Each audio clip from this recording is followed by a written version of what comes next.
सब गोविंद है, गोविंद बिन नाही कोई।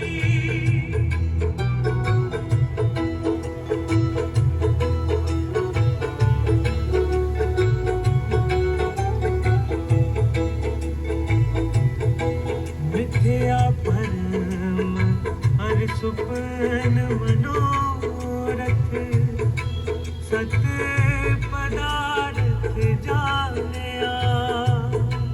सुकृत मन सा गुरु उपदेसी, जागत ही मन मानिया, जागत ही मन मानिया। सब गोविंद है, सब गोविंद है, गोविंद बिन नाही कोई।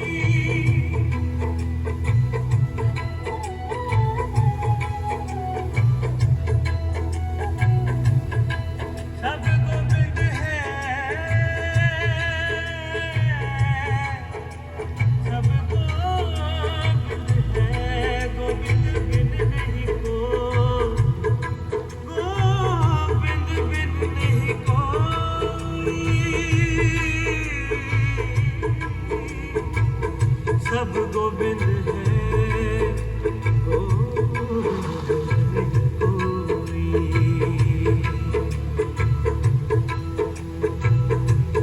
सब गोविंद है, सब गोविंद है, गोविंद नहीं कोई।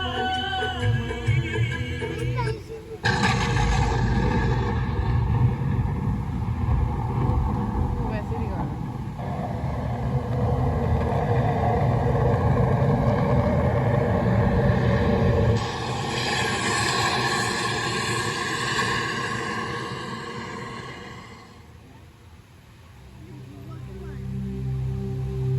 अवल नूर पाया, कुदरत के सब बंदे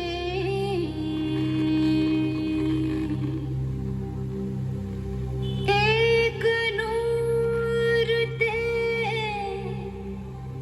सब जग उपजा।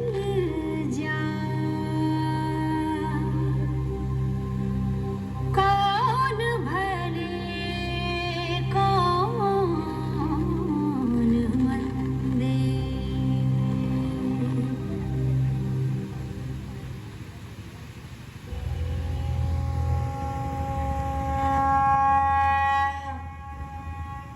या ही काज धरा हम जन्मम, समझ ले हो साधु सब मनमम। धर्म चलावन संत उभारन, दुष्ट सबन को मूल उपारन। या ही काज धरा हम जन्मम। वाहिगुरु जी का खालसा, वाहिगुरु जी की फतेह। कलगीधर पातशाह जी की साजी नवाजी प्यारी साध संगत जी, पटना साहिब विखे आप जी का निੱਘਾ स्वागत है। जी आया ਨੂੰ। ਅੱਜ ਅਸੀਂ ਆਪ ਜੀ ਨੂੰ ਇੱਕ ਐਸੇ ਮਹਾਨ ਯੁਗ ਪੁਰਸ਼ ਦੀ ਕਥਾ ਸੁਣਾਉਂਦੇ ਹਾਂ ਜਿਨ੍ਹਾਂ ਦੇ ਅਵਤਾਰ ਧਾਰਨ ਨਾਲ ਤ੍ਰਿਲੋਕੀ ਵਿੱਚ ਧਰਮ ਦੀ ਜੈ ਜੈਕਾਰ ਹੋਈ। ਪੂਰੇ ਭਾਰਤ ਵਰਸ਼ ਦਾ ਇਤਿਹਾਸ ਗੌਰਵਸ਼ਾਲੀ ਹੋਇਆ। ਬਿਹਾਰ ਦੀ ਧਰਤੀ ਉੱਤੇ ਪਟਨਾ ਸ਼ਹਿਰ ਨੂੰ ਭਾਗ ਲੱਗ ਗਏ ਜਦੋਂ ਸਾਹਿਬ ਸ੍ਰੀ ਗੁਰੂ ਗੋਬਿੰਦ ਸਿੰਘ ਜੀ ਮਹਾਰਾਜ ਦਾ ਜਨਮ ਸੰਮਤ 1723 ਪੋਹ ਦੀ 7ਵੀਂ यानी 22 दिसंबर 1666 ਨੂੰ ਹੋਇਆ।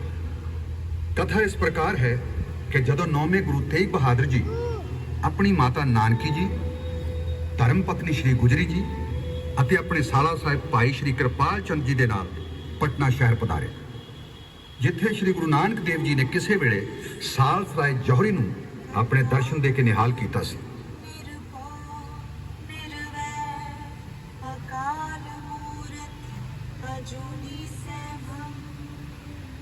ਤੇ ਇਸੇ ਜਗ੍ਹਾ ਨੂੰ ਆਪਣੀ ਕਿਰਪਾ ਨਾਲ ਸਿੱਖ ਧਰਮ ਦਾ ਪਹਿਲਾ ਤੇ ਵੱਡਾ ਪ੍ਰਚਾਰ ਕੇਂਦਰ ਵੀ ਸਥਾਪਿਤ ਕੀਤਾ ਸੀ, ਜਿਸ ਦਾ ਪ੍ਰਮੁੱਖ ਪ੍ਰਚਾਰਕ ਸਾਲਸਰਾਏ ਜੌਹਰੀ ਨੂੰ ਬਣਾਇਆ ਗਿਆ। ਸ਼੍ਰੀ ਗੁਰੂ ਨਾਨਕ ਦੇਵ ਜੀ ਸਾਲਸਰਾਏ ਦੀ ਹਵੇਲੀ ਵਿੱਚ 4 ਮਹੀਨੇ ਰਹੇ, ਜਿਸ ਕਾਰਨ ਬਿਹਾਰ ਵਿੱਚ ਅੱਜ ਵੀ ਸੈਂਕੜੇ ਨਾਨਕਪੰਥੀ ਮੱਠ ਹਨ। ਜਦੋਂ ਗੁਰੂ ਜੀ ਇੱਥੋਂ ਜਾਣ ਲੱਗੇ ਤਾਂ ਸਾਲਸਰਾਏ ਨੇ ਬੇਨਤੀ ਕੀਤੀ ਕਿ ਗੁਰੂ ਜੀ, ਹੁਣ ਆਪ ਜੀ ਦੇ ਦਰਸ਼ਨ ਕਦੋਂ ਹੋਣਗੇ? ਤਾਂ ਗੁਰੂ ਜੀ ਨੇ ਉਹਨਾਂ ਨੂੰ ਵਚਨ ਦਿੱਤਾ ਕਿ ਜਦੋਂ ਅਸੀਂ ਆਪਣਾ 10ਵਾਂ ਸਵਰੂਪ ਧਾਰਨ ਕਰਾਂਗੇ। ਇਸੇ ਹਵੇਲੀ ਵਿੱਚ ਕੁਝ ਸਾਲ ਵੀ ਗੁਜ਼ਾਰਾਂਗੇ।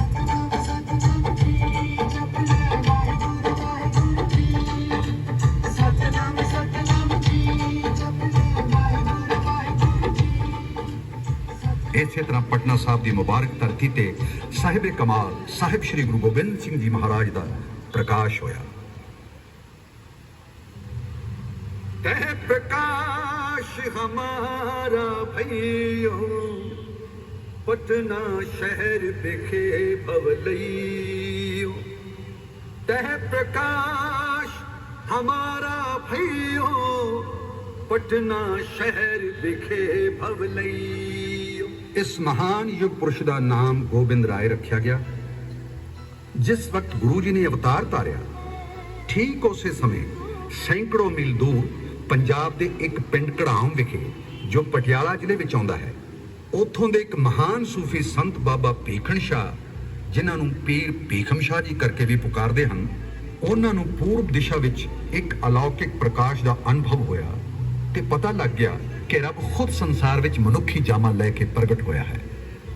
ਉਹਨਾਂ ਨੇ ਪੱਛਮ ਵੱਲ ਕਾਬੇ ਨੂੰ ਸਜਦਾ ਨਾ ਕਰਕੇ ਪੂਰਬ ਦਿਸ਼ਾ ਵੱਲ ਮੁਖ ਕਰਕੇ ਨਮਾਜ਼ ਪੜ੍ਹੀ ਤੇ ਦੁਆ ਸਲਾਮ ਕੀਤੀ।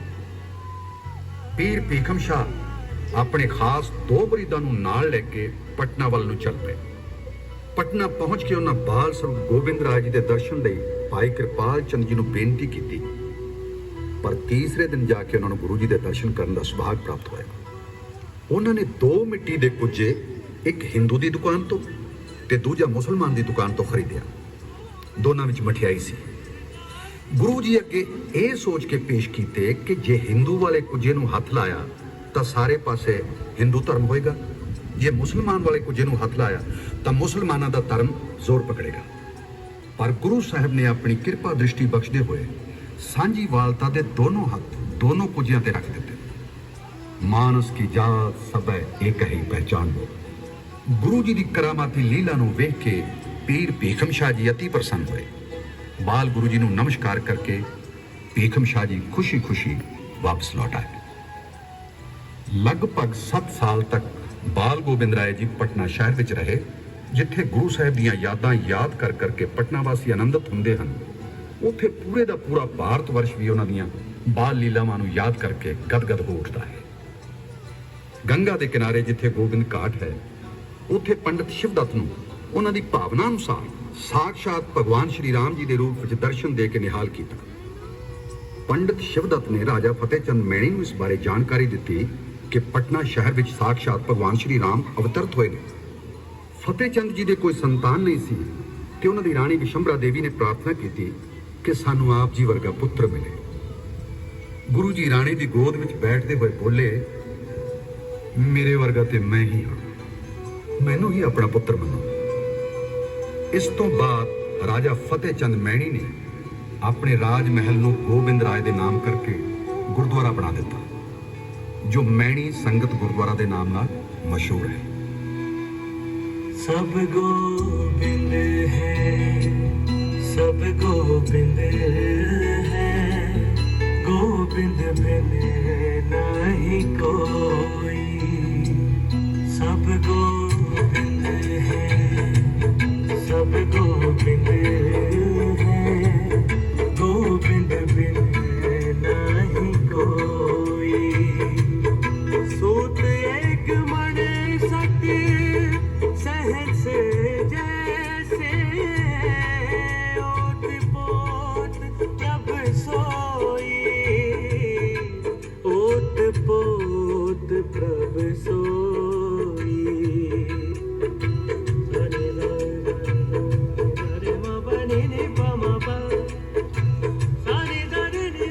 नौवें गुरु तेग बहादुर जी अपनी असम बंगाल यात्रा पूरी करके ਪਟਨਾ ਸ਼ਹਿਰ ਵਾਪਸ ਆਏ, ਜਿੱਥੇ ਨਵਾਬ ਰਹੀਮ ਬਖਸ਼ ਕਰੀਮ ਬਖਸ਼ ਦਾ ਸੁੱਕਾ ਹੋਇਆ ਬਾਗ ਸੀ।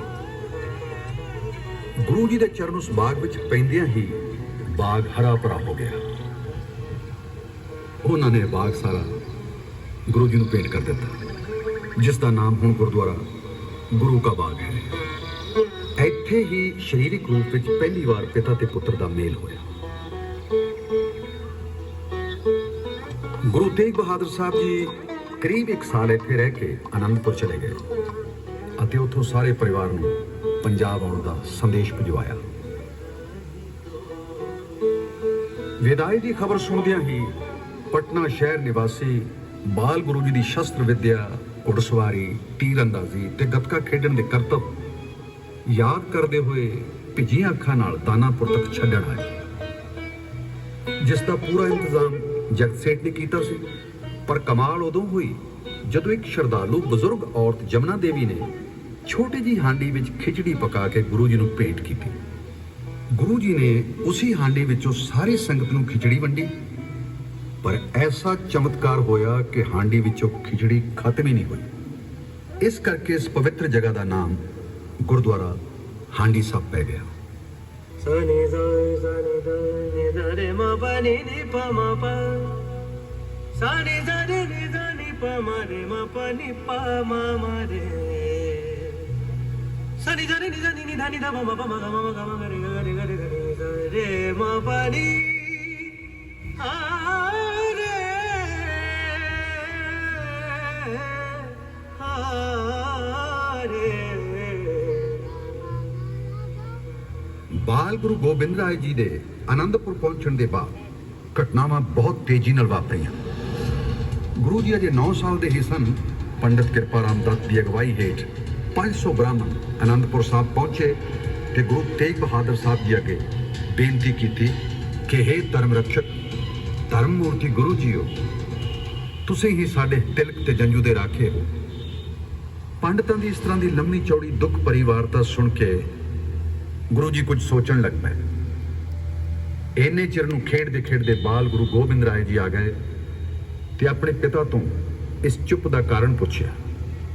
ਪਿਤਾ ਜੀ ਨੇ ਉੱਤਰ ਦਿੱਤਾ, ਬੇਟਾ, ਇਹ ਕਸ਼ਮੀਰੀ ਪੰਡਤ ਨੇ, ਇਹਨਾਂ ਦਾ ਧਰਮ ਬਚਾਉਣ ਲਈ ਕਿਸੇ ਵੱਡੇ ਮਹਾਪੁਰਸ਼ ਨੂੰ ਬਲੀਦਾਨ ਦੇਣਾ ਪਵੇਗਾ। ਬਾਲ ਗੁਰੂ ਗੋਬਿੰਦ ਜੀ ਬੋਲ ਪਏ ਕਿ ਤੁਸਾਂ ਤੋਂ ਵੱਡਾ ਮਹਾਪੁਰਸ਼ ਹੋਰ ਕੌਣ ਹੋ ਸਕਦਾ ਹੈ। ਇਹ ਗੱਲ ਸੁਣ ਕੇ ਗੁਰੂ ਤੇਗ ਬਹਾਦਰ ਜੀ ਬਹੁਤ ਪ੍ਰਸੰਨ ਹੋਏ। ਗੁਰੂ ਜੀ ਨੇ ਆਪਣੀ ਗ੍ਰਿਫਤਾਰੀ ਖੁਦ ਦੇ ਦਿੱਤੀ। ਗੁਰੂ ਜੀ ਨੂੰ ਦਿੱਲੀ ਲਿਆ ਕੇ ਲੋਹੇ ਦੇ ਪਿੰਜਰੇ ਵਿੱਚ ਬੰਦ ਕਰ ਦਿੱਤਾ ਗਿਆ। ਹਰ ਤਰ੍ਹਾਂ ਦੇ ਉਹਨਾਂ ਨੂੰ ਤਸੀਹੇ ਦਿੱਤੇ ਗਏ, ਪਰ ਗੁਰੂ ਜੀ ਨੇ ਧਰਮ ਪਰਿਵਰਤਨ ਨਹੀਂ ਮੰਨਿਆ। ਅਖੀਰ ਉਹਨਾਂ ਦਾ ਸੀਸ ਚਾਂਦਨੀ ਚੌਕ ਦਿੱਲੀ ਵਿੱਚ ਕੱਟ ਕੇ ਗੁਰੂ ਜੀ ਨੂੰ ਸ਼ਹੀਦ ਕਰ ਦਿੱਤਾ ਗਿਆ।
ਗੁਰੂ ਤੇਗ ਬਹਾਦਰ ਜੀ ਦੀ ਸਲਾਸਾਨੀ ਕੁਰਬਾਨੀ ਦੇ ਨਾਲ ਪੂਰਾ ਦੇਸ਼ ਕੰਬ ਉੱਠਿਆ।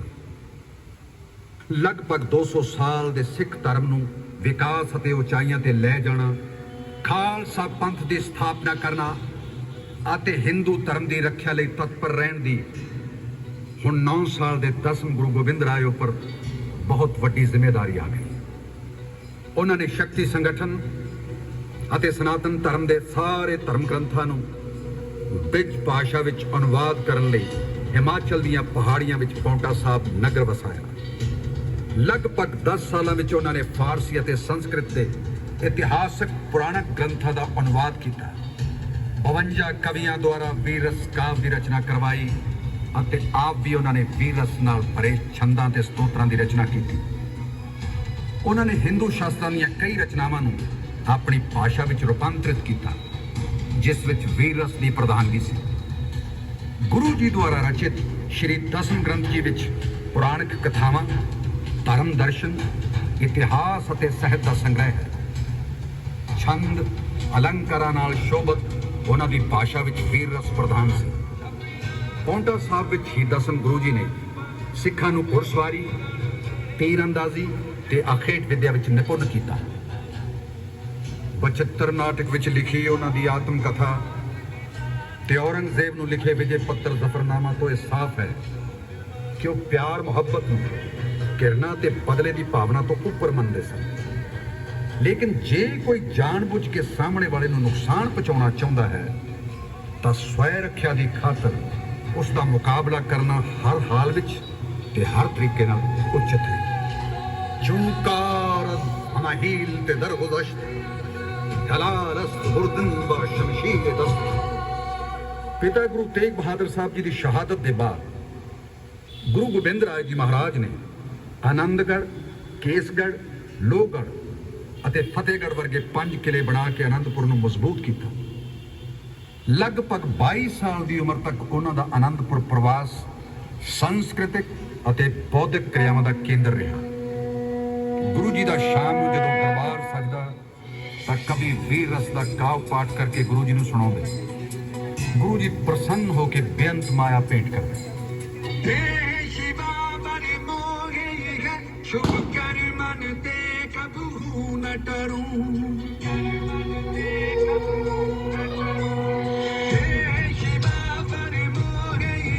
शुभ कर मन ते कबू न डरूं, अरसों जब जाए लरूं, निश्चय कर अपनी जीत करूं।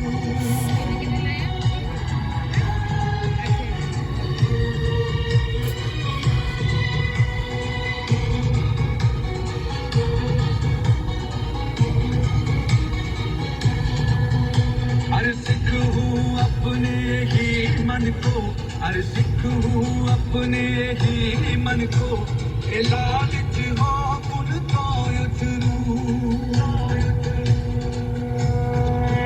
जब याद की याद निदान पड़े, अब ही रण में तब जूझ मरूं। जब याद की याद निदान पड़े, अब ही रण में तब जूझ मरूं। शिवा पर मोहे है,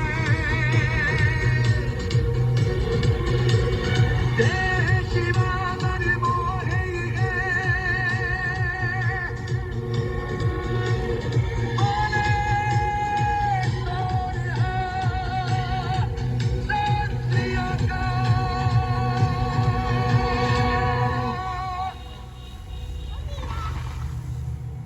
ਹਿੰਦੂਆਂ ਦੇ ਜਗਤ ਗੁਰੂ ਅਤੇ ਮੁਸਲਮਾਨਾਂ ਦੇ ਜ਼ਾਰਾ ਪੀਰ ਕਹੇ ਜਾਣ ਵਾਲੇ ਸਿੱਖਾਂ ਦੇ ਪਹਿਲੇ ਗੁਰੂ ਸ਼੍ਰੀ ਗੁਰੂ ਨਾਨਕ ਦੇਵ ਜੀ ਵੱਲੋਂ ਦਿੱਤੇ ਮੂਲ ਮੰਤਰ ਮਾਨਵਤਾ, ਸ਼ਾਂਤੀ ਅਤੇ ਸੱਚ ਦੇ ਮਾਰਗ ਨੂੰ ਬਚਾਉਣਾ ਸੀ। ਦੂਸਰੇ ਗੁਰੂ ਸ਼੍ਰੀ ਗੁਰੂ ਅੰਗਦ ਦੇਵ ਜੀ ਦੇ ਗੁਰਮੁਖੀ ਦੇ ਵਿਕਾਸ ਅਤੇ ਗਿਆਨ ਨੂੰ ਅੱਗੇ ਵਧਾਉਣਾ ਸੀ। ਤੀਸਰੇ ਗੁਰੂ ਗੁਰੂ ਅਮਰਦਾਸ ਜੀ ਦੀ ਪੰਗਤ ਪ੍ਰਥਾ, ਪਹਿਲੇ ਪੰਗਤ ਪਿੱਛੇ ਸੰਗਤ ਦੁਆਰਾ ਜਾਤਵਾਦ ਨੂੰ ਤੋੜਨ ਲਈ ਸ਼ੁਰੂ ਕੀਤੀ ਲੰਗਰ ਪ੍ਰਥਾ ਨੂੰ ਕਾਇਮ ਰੱਖਣਾ ਸੀ। ਚੌਥੇ ਗੁਰੂ ਸ਼੍ਰੀ ਗੁਰੂ ਰਾਮਦਾਸ ਜੀ ਵੱਲੋਂ ਸਥਾਪਿਤ ਅੰਮ੍ਰਿਤਸਰ ਯਾਨੀ ਚੱਕ ਰਾਮਦਾਸ ਨੂੰ ਬਚਾਉਣਾ ਸੀ। ਪੰਜਵੇਂ ਗੁਰੂ ਗੁਰੂ ਅਰਜਨ ਦੇਵ ਜੀ ਵੱਲੋਂ ਸੰਕਲਪ ਆਦਿ ਗ੍ਰੰਥ ਸਾਹਿਬ ਨੂੰ ਪੋਥੀ ਪਰਮੇਸ਼ਵਰ ਦਾ ਥਾਨ ਅਨੁਸਾਰ ਪਰਮੇਸ਼ਵਰ ਦੇ ਸਥਾਨ ਤੇ ਸੁਸ਼ੋਭਿਤ ਕਰਨਾ ਸੀ ਤੇ ਉਹਨਾਂ ਵੱਲੋਂ ਵਸਾਏ ਸ਼ਹਿਰ ਕਰਤਾਰਪੁਰ ਅਤੇ ਤਰਨਤਾਰਨ ਨੂੰ ਬਚਾਉਣਾ ਸੀ ਤੇ ਉਹਨਾਂ ਦੀ ਸ਼ਹਾਦਤ ਨੂੰ ਵਿਅਰਥ ਨਹੀਂ ਜਾਣ ਦੇਣਾ ਸੀ। ਚੱਲੀ ਪੀੜੀ ਸੋਢੀਆਂ ਰੰਗ ਦਿਖਾਵਣ ਵਾਰੋ ਵਾਰੀ, ਛੇਵੀਂ ਪਾਤਸ਼ਾਹੀ ਸਾਹਿਬ ਸ਼੍ਰੀ ਹਰਗੋਬਿੰਦ ਸਾਹਿਬ ਜੀ ਦੀ ਮੀਰੀ ਪੀਰੀ ਦੀ ਮਰਿਆਦਾ ਨੂੰ ਸਿੱਖੀ ਸਿਦਕ ਭਰੋਸੇ ਤੇਰੇ ਨਾਲ ਨਿਭਾਉਣਾ ਸੀ। ਸੱਤਵੇਂ ਗੁਰੂ ਸ਼੍ਰੀ ਗੁਰੂ ਹਰਿਰਾਏ ਜੀ ਦੇ ਪ੍ਰੇਮ ਤੇ ਪ੍ਰਾਰਥਨਾ ਦੇ ਮਾਰਗ ਨੂੰ ਰੋਸ਼ਨੀ ਦੇ ਕੇ ਰੱਖਣੀ ਸੀ। ਅੱਠਵੇਂ ਗੁਰੂ ਗੁਰੂ ਹਰਕ੍ਰਿਸ਼ਨ ਸਾਹਿਬ ਜੀ ਦੁਆਰਾ ਛੋਟੀ ਉਮਰੇ ਲਏ ਉਸ ਦੂਰਗਾਮੀ ਨਿਰਣੇ ਨੂੰ ਸਾਰਥਕ ਕਰਨਾ ਸੀ, ਜਿਸ ਵਿੱਚ ਉਹਨਾਂ ਨੇ ਬਾਬਾ ਬਸੇ ਜਾਂ ਗ੍ਰਾਮ ਬਕਾਲੇ ਬਣ ਗੁਰੂ ਸੰਗਤ ਸਗਲ ਸੰਭਾਲੇ ਕਹਿੰਦਿਆਂ ਹੋਇਆ ਗੁਰੂ ਨਾਨਕ ਦੇਵ ਜੀ ਦੀ ਗੁਰਗੱਦੀ ਦਾ ਕਾਰਜਕਾਲ ਰਿਸ਼ਤੇ ਵਿੱਚ ਉਹਨਾਂ ਦੇ ਦਾਦਾ ਗੁਰੂ ਤੇਗ ਬਹਾਦਰ ਸਾਹਿਬ ਨੂੰ ਸੌਂਪ ਦਿੱਤਾ ਸੀ ਤੇ ਉਹਨਾਂ ਦੇ ਦੁਆਰਾ ਹੀ ਧਰਮ ਪਰਿਵਰਤਨ ਦੇ ਵਿਰੋਧ ਵਿੱਚ ਦਿੱਤੇ ਉਸ ਮਹਾਨ ਬਲੀਦਾਨ ਨੂੰ ਵਿਅਰਥ ਨਹੀਂ ਜਾਣ ਦੇਣਾ ਸੀ, ਜੋ ਸੱਚ ਉੱਪਰ ਅਡਿੱਗ ਰਹਿਣ ਵਾਲੇ ਸਿੱਖ ਧਰਮ ਦਾ ਮੂਲ ਮੰਤਰ ਸੀ। ਗੁਰੂ ਜੀ ਨੇ ਇੱਕ ਅਨੋਖੀ ਅਤੇ ਅਲੌਕਿਕ ਘਟਨਾ ਨੂੰ ਅੰਜਾਮ ਦਿੱਤਾ। ਮੁਗਲਾਂ ਨੂੰ ਸ਼ਿਕਸਤ ਦਿੰਦੇ ਹੋਏ 1699 ਈਸਵੀ ਵਿੱਚ ਆਨੰਦਪੁਰ ਦੇ ਕੇਸਗੜ੍ਹ ਵਿੱਚ ਵਿਸਾਖੀ ਦੇ ਦਿਨ ਉਹਨਾਂ ਨੇ ਆਪਣੇ ਸਾਰੇ ਚੇਲਿਆਂ ਨੂੰ ਇਕੱਠਿਆਂ ਕੀਤਾ। ਨੰਗੀ ਤਲਵਾਰ ਲੈ ਕੇ ਗੁਰੂ ਜੀ ਨੇ ਸੀਸ ਅਰਪਣ ਕਰਨ ਲਈ ਸਭ ਸ਼ਰਧਾਲੂਆਂ ਨੂੰ ਲਲਕਾਰਿਆ। ਸੁੰਨ ਹੋਈ ਸਭਾ ਵਿੱਚੋਂ ਲਾਹੌਰ ਦੇ ਖੱਤਰੀ ਸਮਾਜ ਦੇ ਦਇਆਰਾਮ ਅੱਗੇ ਆਏ। ਉਹਨਾਂ ਨੂੰ ਪਿੱਛੇ ਤੰਬੂ ਵਿੱਚ ਲੈ ਗਏ। ਖੂਨ ਨਾਲ ਲੱਥਪੱਥ ਤਲਵਾਰ ਲੈ ਕੇ ਦੁਬਾਰਾ ਸਭਾ ਦੇ ਸਾਹਮਣੇ ਆਏ ਤੇ ਦੁਬਾਰਾ ਇੱਕ ਹੋਰ ਸੀਸ ਦੀ ਮੰਗ ਕੀਤੀ। ਫਿਰ ਹਸਤਨਾਪੁਰ ਦੇ ਜਾਟ ਸਮਾਜ ਦੇ ਧਰਮਦਾਸ ਅੱਗੇ ਆਏ। ਦਇਆਰਾਮ ਦੀ ਤਰ੍ਹਾਂ ਵੀ ਤੰਬੂ ਦੇ ਪਿੱਛੇ ਲਿਜਾਏ ਗਏ। ਇਸੇ ਤਰ੍ਹਾਂ ਇੱਕ ਇੱਕ ਕਰਕੇ 3 ਹੋਰ ਸ਼ਰਧਾਲੂ ਦਵਾਰਕਾ ਦੇ ਧੋਬੀ ਸਮਾਜ ਦੇ ਮੋਹਕਮ ਚੰਦ, ਜਗਨਨਾਥਪੁਰੀ ਦੇ ਮਸ਼ਕ ਸਮਾਜ ਦੇ ਹਿੰਮਤ ਰਾਏ ਅਤੇ ਬਿਦਰ ਦੇ ਨਾਈ ਸਮਾਜ ਦੇ ਸਾਹਿਬ ਚੰਦ ਅੱਗੇ ਆਏ। ਗੁਰੂ ਜੀ ਨੇ ਮੰਚ ਉੱਪਰ ਪੰਜਾਂ ਦੇ ਸਿਰ ਤੇ ਧੜ ਜੋੜ ਕੇ 5 ਬਾਣੀਆਂ ਦਾ ਪਾਠ ਕਰਕੇ ਖੰਡੇ ਬਾਟੇ ਦਾ ਅੰਮ੍ਰਿਤ ਤਿਆਰ ਕੀਤਾ ਤੇ ਉਹਨਾਂ ਉੱਪਰ ਛਿੜਕਿਆ। ਪੰਜਾਂ ਨੂੰ ਸੁਰਜੀਤ ਕਰ ਦਿੱਤਾ ਤੇ ਅੰਮ੍ਰਿਤ ਦਾ ਸੇਵਨ ਕਰਾ ਕੇ 5 ਪਿਆਰੇ ਪਦ ਨਾਲ ਸਨਮਾਨਿਤ ਕੀਤਾ। ਕੇਸਰੀ ਪੁਸ਼ਾਕਾਂ ਅਤੇ ਨੀਲੀਆਂ ਪਗੜੀਆਂ ਨਾਲ ਸੁਸ਼ੋਭਿਤ ਕਰ ਇਹਨਾਂ 5 ਪਿਆਰਿਆਂ ਨੂੰ ਚਮਚਮਾਉਂਦੀਆਂ ਤਲਵਾਰਾਂ ਦਿੱਤੀਆਂ ਗਈਆਂ। ਉਹਨਾਂ ਨੂੰ ਸਿੰਘ ਯਾਨੀ ਸ਼ੇਰ ਦੀ ਉਪਾਧੀ ਦਿੱਤੀ ਗਈ। ਗੁਰੂ ਜੀ ਨੇ ਆਪ ਵੀ ਉਹਨਾਂ ਤੋਂ ਅੰਮ੍ਰਿਤ ਛਕਿਆ ਅਤੇ ਗੋਬਿੰਦ ਰਾਏ ਤੋਂ ਗੋਬਿੰਦ ਸਿੰਘ ਬਣ ਗਏ। ਇਸ ਤਰ੍ਹਾਂ ਗੁਰੂ ਜੀ ਨੇ ਖਾਲਸਾ ਪੰਥ ਦੀ ਸਥਾਪਨਾ ਕੀਤੀ ਤੇ ਕਿਹਾ, ਪੀਓ ਪਹੋਲ ਖੰਡੇ ਧਾਰ ਹੋਈ ਜਨ ਸਹੇਲਾ, ਵਹੋ ਵਹੋ ਗੋਬਿੰਦ ਸਿੰਘ ਆਪੇ ਗੁਰੂ ਚੇਲਾ।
ਖਾਲਸਾ ਮੇਰਾ ਰੂਪ ਹੈ ਖਾਸ, ਖਾਲਸੇ में हो करो निवास। ਪੰਜ ਕਕਾਰ ਗੰਗਾ, ਕੇਸ, ਕੜਾ, ਕਿਰਪਾਨ ਅਤੇ ਕਛਹਿਰੇ ਦੀ ਮਰਿਆਦਾ ਸਥਾਪਿਤ ਕੀਤੀ। ਇਸ ਨਾਲ ਗੁਰੂ ਜੀ ਨੇ ਆਪਣੇ ਖਾਲਸੇ ਦੀ ਪ੍ਰਤਿਗਿਆ 1.25 लाख से 1 लड़ाऊं तबे गोबिंद सिंह नाम कहाऊं ਪੂਰੀ ਕੀਤੀ। ਵੀਰਤਾ, ਬਲੀਦਾਨ ਅਤੇ ਪਰਾਕਰਮ ਦਾ ਅਜਿਹਾ ਸੁਮੇਲ ਵਿਸ਼ਵ ਇਤਿਹਾਸ ਵਿੱਚ ਉਦਾਹਰਣ ਬਣ ਗਿਆ ਤੇ ਸੱਚਮੁੱਚ ਉਹਨਾਂ ਦਾ ਇਹ ਮੰਤਰ ਸੰਜੀਵਨੀ ਸ਼ਕਤੀ ਬਣ ਗਿਆ। ਉਹਨਾਂ ਨੇ ਆਦੇਸ਼ ਦਿੱਤਾ ਕਿ ਸਭੀ ਸਿੱਖ ਸਮਾਨ ਹਨ। ਉਹਨਾਂ ਦੀ ਇੱਕ ਹੀ ਜਾਤ ਹੈ, ਉਹ ਹੈ ਖਾਲਸਾ ਜਾਤ। ਅੰਦਰੂਨੀ ਦ੍ਰਿਸ਼ਟੀ ਨਾਲ ਉਹਨਾਂ ਇਸ ਤਰੀਕੇ ਨਾਲ ਸਿੰਘਾਂ ਨੂੰ ਦ੍ਰਿੜ ਕੀਤਾ ਕਿ ਹਰ ਇੱਕ ਸਿੰਘ ਜਿੱਤ ਪ੍ਰਾਪਤ ਕਰਨ ਲਈ ਪੈਦਾ ਹੋਇਆ ਹੈ ਤੇ ਉਹਨਾਂ ਉੱਪਰ ਸਤ ਕਰਤਾਰ ਸ਼੍ਰੀ ਅਕਾਲ ਪੁਰਖ ਪਰਮਾਤਮਾ ਦੀ ਕਿਰਪਾ ਹੈ। ਉਹਨਾਂ ਐਲਾਨ ਕੀਤਾ ਕਿ ਅੱਜ ਤੋਂ ਤੁਹਾਡੀ ਜਾਤ ਕਸ਼ਤਰੀ, ਧਰਮ ਖਾਲਸਾ ਪੰਥ, ਪਿਤਾ ਗੁਰੂ ਗੋਬਿੰਦ ਸਿੰਘ, ਮਾਤਾ ਸਾਹਿਬ ਦੇਵਾ ਜੀ ਅਤੇ ਜਨਮ ਪਟਨਾ ਤੇ ਵਾਸੀ ਆਨੰਦਪੁਰ ਹੈ। ਇਸ ਤਰ੍ਹਾਂ ਖਾਲਸਾ ਸਜਾ ਕੇ ਉਹਨਾਂ ਸਭ ਨੂੰ ਨਵਾਂ ਜਨਮ ਦਿੱਤਾ। ਤੰਬਾਕੂ ਅਤੇ ਸ਼ਰਾਬ ਤੇ ਰੋਕ ਲਗਾਈ ਗਈ, ਔਰਤਾਂ ਦੇ ਸਨਮਾਨ ਦੀ ਸਹੁੰ ਖਵਾਈ ਗਈ। ਉਹਨਾਂ ਸ਼ਸਤਰਾਂ ਤੋਂ ਦੂਰ ਰਹਿਣ ਲਈ ਕਿਹਾ ਗਿਆ ਜਿਸ ਵਿੱਚ ਅਲੱਗ-ਅਲੱਗ ਜਾਤੀਆਂ ਦੇ ਲਈ ਅਲੱਗ-ਅਲੱਗ ਨਿਯਮ ਬਣੇ ਸਨ।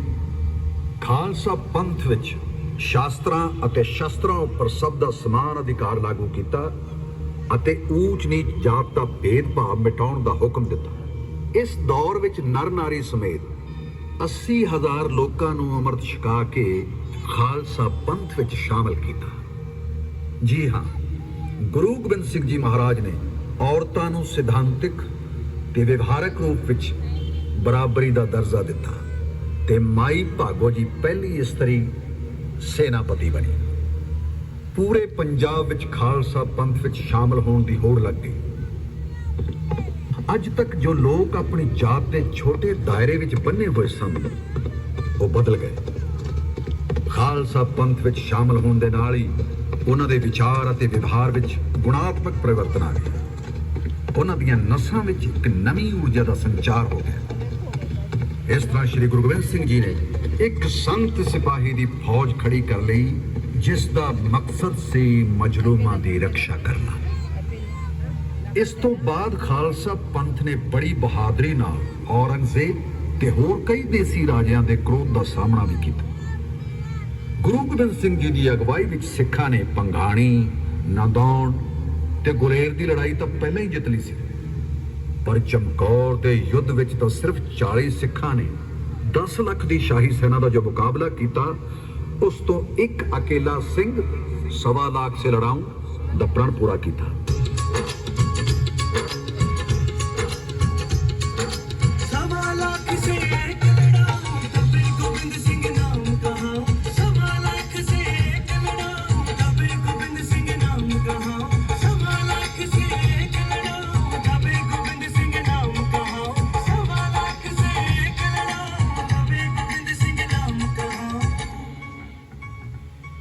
ਚਮਕੌਰ ਦੀ ਲੜਾਈ ਵਿੱਚ ਉਹਨਾਂ ਨੇ ਆਪਣੇ 2 ਪੁੱਤਰਾਂ ਅਜੀਤ ਸਿੰਘ ਤੇ ਜੁਝਾਰ ਸਿੰਘ ਨੂੰ ਆਪ ਆਸ਼ੀਰਵਾਦ ਦੇ ਕੇ ਜੰਗ ਦੇ ਮੈਦਾਨ ਵਿੱਚ ਜਾਣ ਦੀ ਆਗਿਆ ਦਿੱਤੀ। ਉਹਨਾਂ 2 ਛੋਟੀ ਉਮਰ ਦੇ ਸਾਹਿਬਜ਼ਾਦਿਆਂ ਨੇ ਮੁਗਲ ਸੈਨਾ ਉੱਪਰ ਜੋ ਕਹਿਰ ਬਰਸਾਇਆ, ਉਹ ਅੱਜ ਵੀ ਬਹਾਦਰੀ ਦੀ ਸਰਵਉੱਚ ਮਿਸਾਲ ਹੈ। ਉਧਰ ਮਾਤਾ ਗੁਜਰੀ ਦੇ ਨਾਲ 2 ਨਿੱਕੇ ਸਾਹਿਬਜ਼ਾਦੇ ਜ਼ੋਰਾਵਰ ਸਿੰਘ ਤੇ ਫਤਿਹ ਸਿੰਘ ਨੂੰ ਦੀਵਾਰ ਵਿੱਚ ਜ਼ਿੰਦਾ ਚਿਣਵਾ ਦਿੱਤਾ ਗਿਆ।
ਆਪਣੇ ਚਾरों जिगर ਦੇ ਟੁਕੜਿਆਂ ਨੂੰ ਕੁਰਬਾਨ ਕਰਕੇ ਜਦ ਗੁਰੂ ਸਾਹਿਬ ਸਾਬੋ ਕੀ ਤਲਵੰਡੀ ਤਖਤ ਦਮਦਮਾ ਸਾਹਿਬ ਪਹੁੰਚੇ ਤਾਂ ਮਾਤਾਵਾਂ ਨੇ 4 ਸਾਹਿਬਜ਼ਾਦਿਆਂ ਬਾਰੇ ਪੁੱਛਿਆ ਤਾਂ ਗੁਰੂ ਜੀ ਨੇ ਉੱਤਰ ਦਿੱਤਾ, इन पुत्रन के कारणे वार दिए सुत चार मुए तो क्या हुआ, ਜੀਵਤ ਕਈ ਹਜ਼ਾਰ।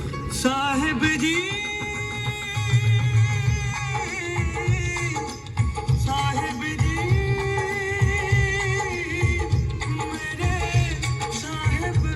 ਮੇਰੇ ਸਾਹਿਬ ਜੀ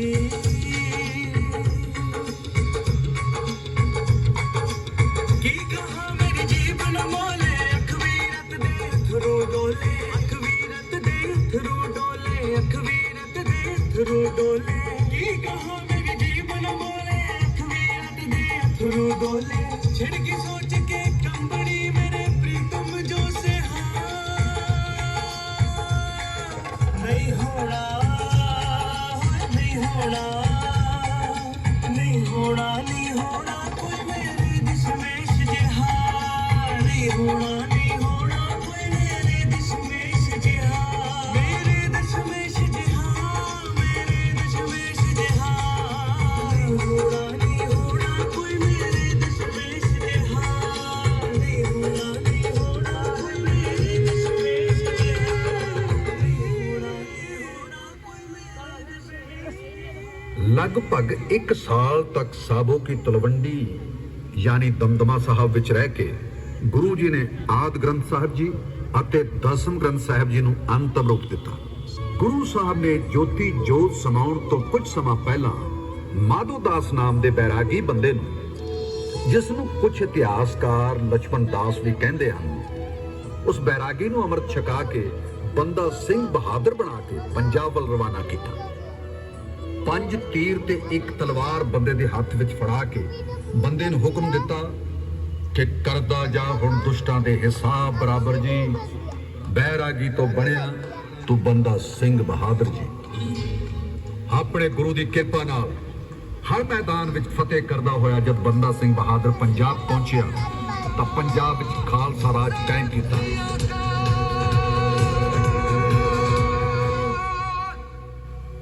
ਆਪਣੇ ਜੀਵਨ ਦੇ ਅੰਤਮ ਪੜਾਅ ਵਿੱਚ ਉਹਨਾਂ ਸਿੱਖ ਧਰਮ ਵਿੱਚੋਂ ਦੇਹਧਾਰੀ ਗੁਰੂ ਦੀ ਪਰੰਪਰਾ ਨੂੰ ਸਮਾਪਤ ਕੀਤਾ।